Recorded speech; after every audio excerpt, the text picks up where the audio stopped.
며느리는 내 친구를 완전히 무시했습니다. 아버님 냄새나요. 그 옷 좀 입지 마세요. 밥상도 따로 말 한마디 따뜻하지 않았던 그 집. 결국 친구는 시골로 쫓겨났습니다. 그런데 그 땅 근처에 고속도로가 난다는 소문이 돌면서 태도가 돌변한 며느리. 계산 위에 세워진 가짜 효도에 친구는 침묵을 선택했지만 그 침묵은 반격이 되었습니다. 그럼 오늘의 사연 시작하겠습니다. 시계를 2번이나 확인했지만 친구의 전화는 오지 않았다. 오후 3시. 원래대로라면 이맘때쯤 어김없이 짧은 안부라도 건네는 사람이었다. 밥 먹었냐? 텃밭풀 뽑다 허리 나갈 뻔했다. 이런 짧은 소리들 말이다. 그런데 오늘은 달랐다. 그 조용함이 나를 더 불안하게 만들었다. 이유 없는 침묵은 늘 이유 있는 전조다. 친구가 나를 피하는 이유를 나는 알고 있었다. 아니, 어쩌면 피한다고 느끼는 건 내 착각일지도 모르지만 분명히 무언가가 있었다. 그리고 그것은 분명 그 며느리와 관련이 있을 거였다. 기억난다. 지난달 이맘때쯤이었다. 나는 오랜만에 친구를 보러 서울에서 기차를 타고 시골로 내려갔다. 들깨 수확철이 끝났다고 했지만 여전히 마당은 먼지로 가득했고 친구는 예전보다 더 마른 얼굴로 나를 맞이했다. 그런데 집안 분위기가 어딘지 모르게 서늘했다. 정확히 말하자면 겉은 따뜻하고 안은 냉랭했다. 마치 전기장판이 켜져 있는 이불 속에 얼음 조각이 들어있는 느낌. 올케가 와 있었어. 그 말 한마디로 나는 모든 걸 짐작했다. 올케, 그러니까 친구 아들의 아내. 한참 나이 어린 며느리. 아버님, 이 옷은 좀 냄새나요? 제가 세탁 돌릴게요. 요즘엔 섬유 유연제도 괜찮은 거 많거든요. 그녀는 마치 조곤조곤 배려하는 듯 말했지만 말끝은 날이 서 있었다. 친구는 아무 말 없이 조용히 웃었고 나도 더 이상은 묻지 않았다. 그날 저녁 식사는 이상했다. 며느리는 주방에서 음식을 내놓았지만 친구 앞엔 별도로 담긴 작은 찬 2-3가지뿐이었다. 밥그릇도 제각각. 나는 눈으로 말을 건넸다. 무슨 일이야? 친구는 그저 어깨를 한번 들썩였을 뿐이다. 식사 중 친구가 조심스레 김치를 집으려 했을 때였다. 며느리의 말이 칼날처럼 식탁 위를 가르며 날아들었다. 어머, 그건 아직 안 익었어요. 입에 맞으실지 모르겠네요. 순간 나도 모르게 젓가락을 놓았다.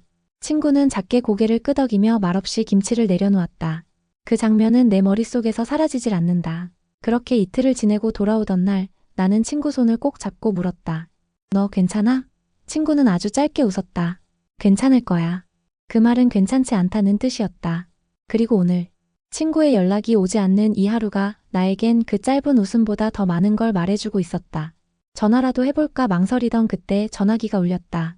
화면에 뜬 이름을 보는 순간 나는 심장이 내려앉는 기분이었다. 며느리. 그녀는 짧고 단호하게 말했다. 혹시 아버님 집 근처 땅 매각하셨나요? 나는 무슨 소리를 하는 건지 이해가 되지 않았다. 네. 고속도로 예정지라면서요. 전부 시가 상승 중이라 들었는데 아버님이 뭘 알고 계셨던 건 아닌지 저희도 그 땅 일부에 투자하려고요. 뭐라도 공유받을 게 있지 않을까요? 그 순간 나는 느꼈다. 무언가가 시작되고 있다는 걸. 그리고 그 시작은 친구의 침묵과 겹쳐 있었다. 전화를 끊고 나서야 나는 알았다. 이건 단순한 관심이 아니었다. 그녀의 목소리는 어딘가 날이 서 있었고 말투는 겉으로만 정중했다. 하지만 뼈는 명확했다. 우리도 이익을 나눠야죠. 나는 즉시 친구에게 전화를 걸었다. 첫 번째, 부재중. 두 번째, 신호는 갔지만 받지 않았다. 세 번째, 연결되었지만 아무 말도 들리지 않았다. 여보세요? 쉰 목소리. 너 괜찮아? 나 잠시 침묵이 흐른 뒤 친구는 마침내 말을 이었다. 나 시골 내려왔어.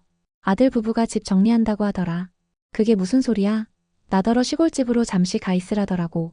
여기 공기 좋고 조용하니까 건강에도 좋다나 그러면서 서울집 정리는 알아서 한다고. 나는 아무 말도 할 수 없었다. 내쫓았다는 말 대신 정리해준다는 표현으로 포장된 이별 통보였다. 거절할 수도 고집 부릴 수도 없는 상황이란 걸 친구도 알고 있었다. 너 혼자 거기서 괜찮겠어? 괜찮을 거야. 그래도 고마워. 너라도 전화해줘서. 그 뒤로 며칠이 흘렀다. 나는 친구가 말했던 그 시골집으로 택배 하나를 보냈다. 누룽지, 찹쌀, 몸에 좋다는 보리차. 그리고 작은 메모지에 짧게 적었다. 너 혼자 아니다. 그 즈음 그 며느리라는 여자가 내게 다시 전화를 걸어왔다. 이번엔 목소리부터 다급했다. 이모님, 혹시 아버님이 갖고 계신 땅 말인데요.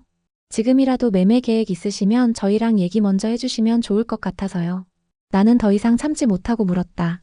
그게 그렇게 중요한 일이었어요? 그래서 시아버지를 시골로 보내신 거예요? 잠시 침묵. 그리고 그 뒤에 아주 조심스러운 목소리. 저희도 사정이 있어서요. 아이 교육비도 있고 또 남편 회사도 요즘 불안정하고 그런 것 좀 이해해 주셨으면 해요. 가족이잖아요. 가족. 그 단어가 이토록 씁쓸하게 느껴질 줄 몰랐다. 그런데요. 밥 한 끼는 같이 드셨어요? 네. 시아버지랑 같은 상에 앉아서 밥은 먹었냐고요? 설마 따로 놓으신 건 아니죠? 그녀는 아무 대답이 없었다. 하지만 대답은 필요 없었다. 대신 나는 물었다. 혹시 고속도로 난다는 소문 어디서 들으셨어요? 그녀는 말끝을 흐리며 웃었다. 그냥 지인 통해서요. 혹시 정말이라면 저희가 잘 보상받을 수 있게 도와주세요. 아버님이 그러실 분은 아니지만 혹시라도 먼저 처분하실까봐 걱정돼서요. 나는 전화를 끊고 곧바로 시골로 내려갈 준비를 시작했다. 친구에게 아무 말도 하지 않았다. 그저 가서 보고 싶었다.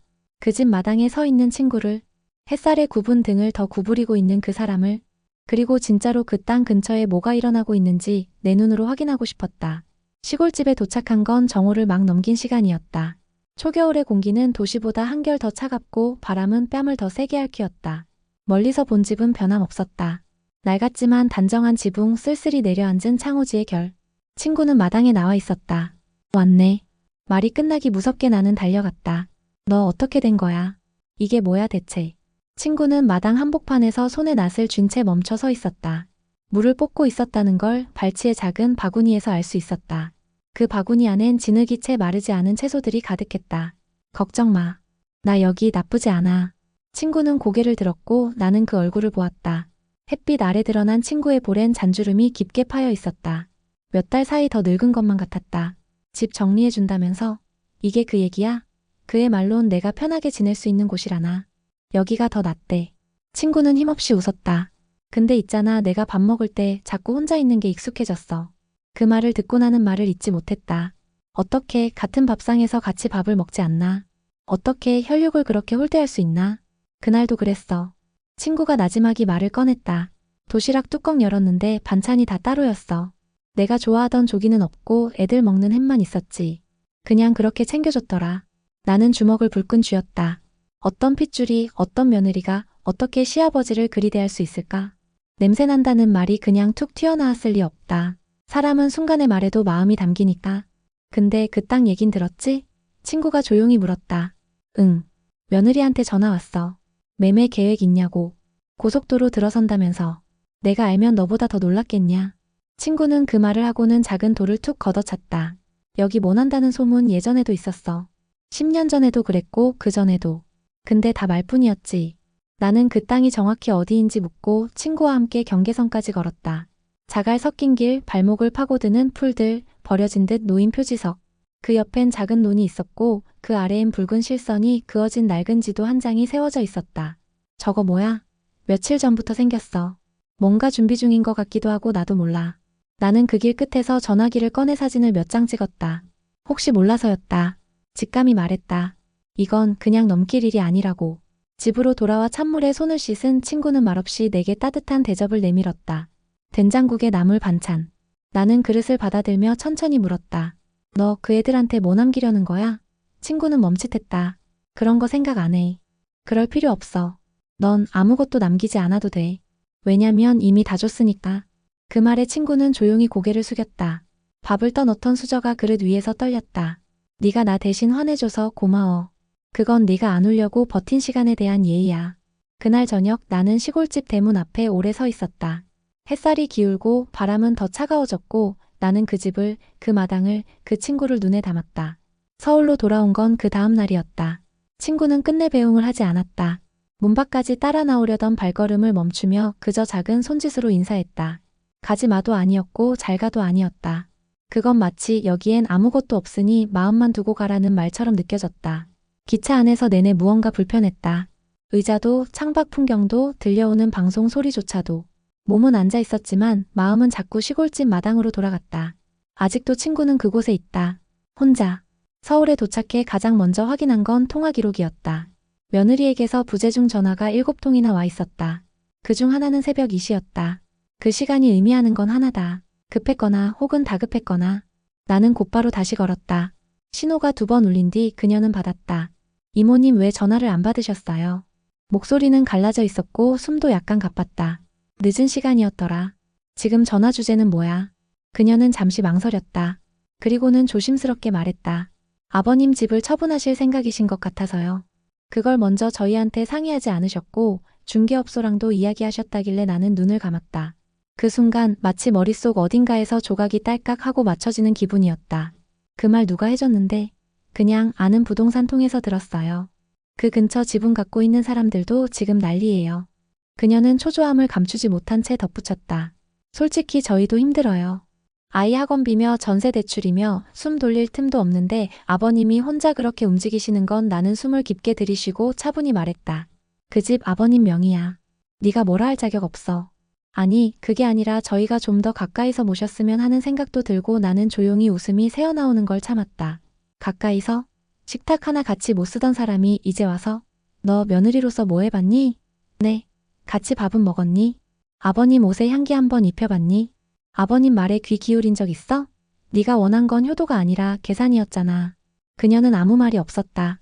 그 침묵이 더 큰 고백처럼 느껴졌다. 그래서 나는 마지막으로 덧붙였다. 그러니까 그런 식으로는 안 돼. 이젠 그분도 바보처럼 안 살아. 전화를 끊고 나니 손끝이 떨렸다. 내가 왜 이토록 화를 내는 걸까? 친구 대신일까? 아니면 나 스스로의 오래된 분노 때문일까? 그날 밤 친구에게 문자 한 통을 보냈다. 너 땅 팔 생각 있어? 곧장 답장이 왔다. 응. 조금. 나는 짧은 문장 속에서 새로운 결심을 느꼈다. 그리고 그것이 곧 며느리의 두 번째 패배가 될 거란 것도. 혹시 여기 고속도로 들어설 예정 맞아요? 나는 물었다. 부동산 중개업소 사무실 안 낡은 천장팬이 천천히 돌고 있었다. 사장님은 내 질문에 고개를 갸웃하더니 한숨부터 내쉬었다. 그 얘긴 또 누가 했대요? 며느리한테 전화 왔거든요. 뭐 고속도로 난다고 아이고야 또 그 말 나왔구먼. 매년 나와요, 그 얘기. 봄이면 고속도로, 가을이면 산업단지. 도면만 돌다가 흐지부지 되는 게 한두 해가 아니에요. 나는 잠시 할 말을 잃었다. 근데 이번엔 도면까지 돈다면서요. 그건 맞아요. 근데 그 도면이 확정 도면이 아니거든요. 노선 중 하나일 뿐이에요. 뭐 땅값 띄우려고 그런 소문 도는 거겠죠. 그는 서랍 안에서 지도를 한 장 꺼내어 내게 건넸다.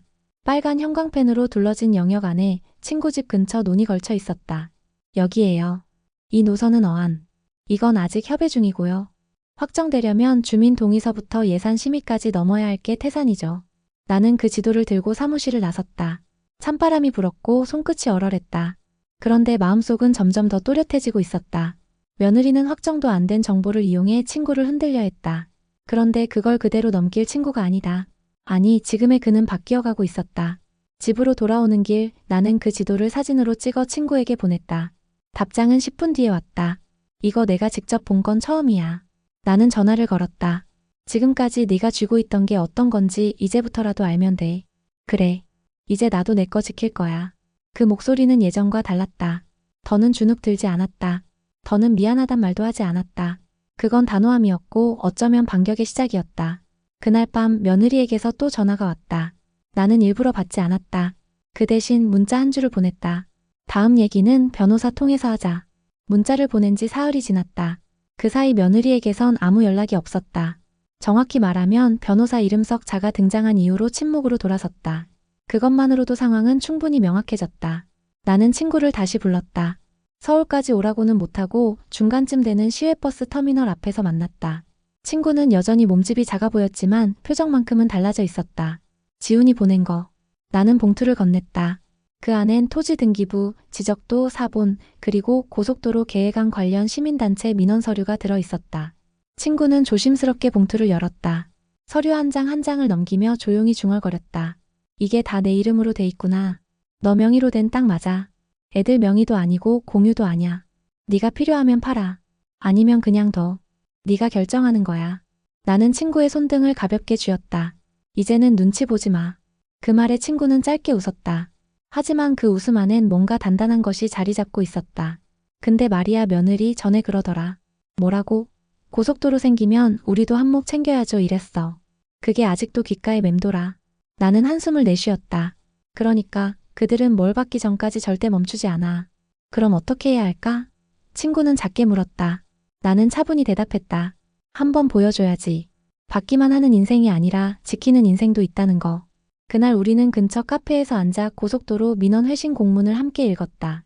예산 편성안 미확정, 노선 미확정, 주민동의율 저조. 표현은 조심스러웠지만 해석하면 하나였다. 당장은 실현 불가. 나는 친구에게 물었다. 이런 상황인데 만약 며느리가 다시 우리 목 운운하면 뭐라고 할래? 친구는 잠시 눈을 감았다가 단호하게 말했다. 우리가 아니라고. 난 그 집 하인이 아니라고 말할 거야. 그 한마디에 나는 속이 시원했다. 처음으로 친구가 자기 몫의 분노를 입 밖으로 꺼낸 순간이었다. 돌아가는 길 친구는 버스에 올라타기 전 이렇게 말했다. 이제 조금은 내가 날 지킬 수 있을 것 같아. 나는 고개를 끄덕이며 말했다. 그래. 이제 내 인생이야. 버스가 출발하고 나는 땅끝까지 사라지는 그것을 한참 바라봤다. 그 순간 나는 알았다. 싸움은 이미 시작됐고 이젠 물러설 이유도 없다는 걸. 어머님 저예요. 딱 2번의 벨소리. 그리고 걸려온 목소리. 며느리였다. 나는 그 이름 석자를 휴대폰 화면에서 보는 순간 잠시 전화를 받을까 말까 망설였다. 그런데 또 받았다. 아직도 나는 그런 사람이었다. 선을 넘은 사람에게조차 마지막 기회를 줄까 망설이는 어리석은 사람. 무슨 일이에요? 최대한 차분하게 말했지만 내 목소리엔 이미 미세한 떨림이 실려 있었다. 그녀는 한 박자 늦게 웃었다. 다름 아니라 저희 남편이요. 그러니까 아버님 건강이 안 좋으신 것 같다고 걱정을 좀 하셔서요. 요즘은 시골 날씨도 춥고 하니까 저희 쪽에서 모시는 게 어떨까 하고. 내가 말없이 있자 그녀는 조심스럽게 말을 이었다. 사실 땅 문제도 그렇고 저희도 생각이 많아요. 아버님 입장도 이해는 하는데 그러니까 이런 건 가족끼리 앉아서 이야기하면 좋을 것 같아서요. 가족끼리 또 그 단어였다. 그녀는 가족이라는 단어를 마치 보험처럼 사용하고 있었다. 자신에게 불리한 순간이 다가오면 그 단어 하나로 모든 걸 원상복귀하려는 듯. 며느라기 이번에 그 딱 말인데. 네. 내가 정리하기로 했어. 나한테 필요한 방식으로 내가 직접. 그녀는 한동안 말이 없었다. 그리고는 조금 달라진 어조로 말했다. 저희가 그동안 많이 부족했죠. 아버님이 뭘 좋아하시는지도 몰랐고 사실 좀 무심했던 것 같아요. 그래서 이번에 보상금이 생기면 일부라도 아버님 생활비로 돌리려고 했던 건데 나는 웃음이 나올 뻔했다. 지금 와서 보상금을 생활비라 부르다니. 사람이 탐욕에 눈이 멀면 말도 그럴싸하게 바뀌는 법이다. 내가 알아서 해. 며느리 자네가 생각하는 그런 방향은 아닐 테니 더는 전화하지 말게. 그럼 아버님 정말 저희하고는 상의 안 하시는 건가요? 그래. 그게 진짜 가족끼리 이야기하는 방식이었는지 자네는 지난 몇 달 동안 충분히 보여줬으니까. 그 말을 끝으로 나는 전화를 끊었다. 그리고 바로 변호사에게 메시지를 보냈다. 지금부터는 당신이 정리해주세요. 그날 밤 친구와 통화하면서 나는 이 모든 상황을 설명했다. 친구는 짧게 대답했다. 고마워. 대신 말해줘서. 난 아직 그런 말 못해. 괜찮아. 곧 할 수 있을 거야. 창밖엔 초겨울 비가 내리고 있었다. 차가운 물방울이 유리창을 타고 천천히 흘러내렸다. 그 길을 따라 떨어지는 물처럼 이 관계도 서서히 끝을 향해 가고 있었다. 그리고 나는 마음속으로 되뇌었다. 이제 곧 며느리의 가면도 벗겨질 시간이라고. 그날 오후 낯선 번호로 전화가 걸려왔다. 받을까 망설이다 그냥 무심코 스피커폰으로 받았고 익숙한 목소리가 들렸다. 이번엔 며느리가 아니었다. 사위였다. 친구의 아들. 이모님 제가 직접 전화드린 이유는요. 그는 말을 고르고 있었다. 사실 지금 상황이 너무 불편하게 흘러가는 것 같아서요. 어머니께서 요즘 마음이 예민하시고 저도 아버님이 좀 너무 단독적으로 움직이시는 게 걱정돼서요. 나는 한숨을 삼켰다. 그도 결국 같은 부류였다. 부드러운 말투, 조심스러운 접근. 하지만 그 속엔 계산이 있었다. 무슨 얘기하고 싶은데? 단도직입적으로 물었다. 그러자 그가 살짝 말을 낮췄다. 저희가 듣기로는 땅을 넘기시려는 것 같다고 해서요. 솔직히 그 땅 가족 땅이라고 생각하고 있거든요. 가족. 또다시 그 단어. 마치 면죄부처럼 뻔뻔하게 들이대는 그 2글자에 다시금 몸이 굳었다. 그 땅 내 아버지 명의야. 네. 근데요 이모님, 이거 터지면 누가 손해인지도 한번 생각해 보셨으면 좋겠어요. 순간 나는 몸을 들썩였다. 뭐라고? 아니, 그러니까 잘못된 방향으로 흘러가면 저희도 가만히 있긴 어렵다는 거예요. 어머니도 감정적으로 힘드신 상태고 혹시라도 법적으로 얘기 나오면 저희도 조치할 수밖에 없어요. 그 순간 전화기를 쥔 손이 덜덜 떨렸다. 이건 협박이었다. 계산도 눈치도 없는 직설적인 위협. 자신들이 불리해지자 정중함은 지워지고 본색이 드러난 것이다. 네가 지금 아버지를 상대로 조치 운운하는 거야? 그게 아니라 이모님. 오해 마세요. 그냥 저희도 이 상황이 답답해서 나는 그가 더 말하기 전에 전화를 끊었다. 숨이 가빴다. 잠시 휴대폰을 내려놓고 창문을 열었다. 차가운 바람이 안으로 밀려들었다. 하지만 식지 않는 게 하나 있었다. 분노.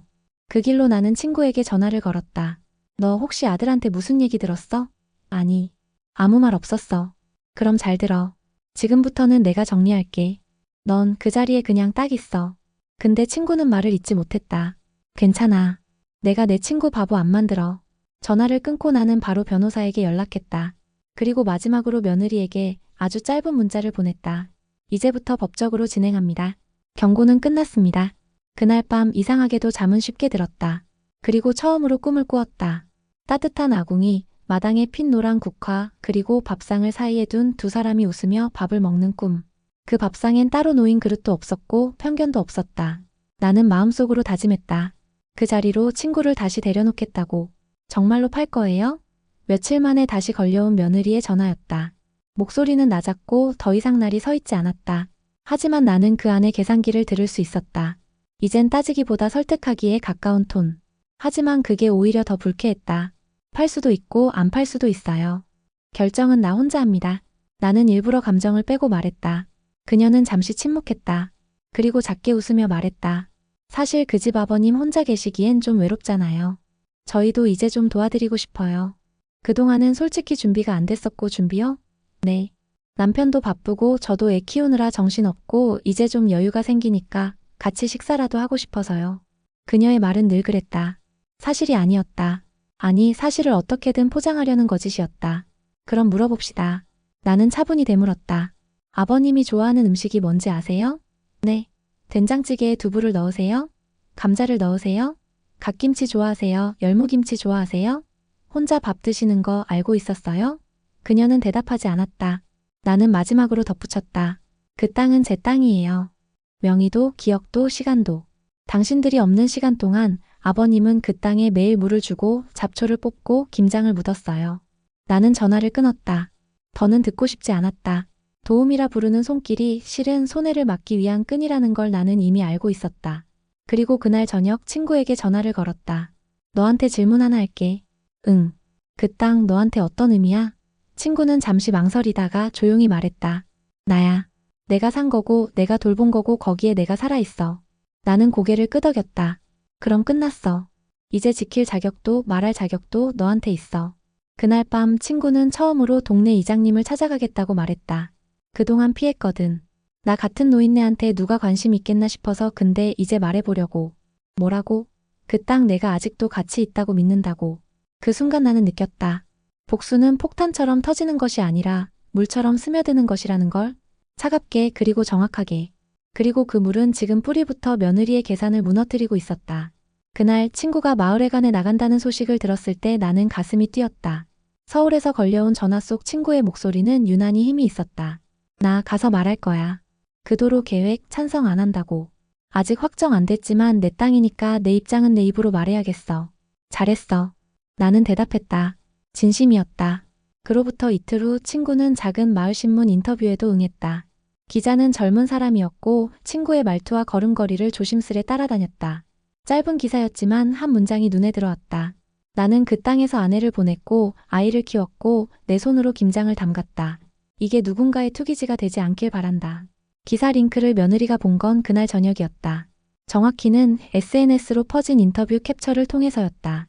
내게 다시 전화가 왔다. 이모님 혹시 그 기사 아버님이 인터뷰하신 거 맞나요?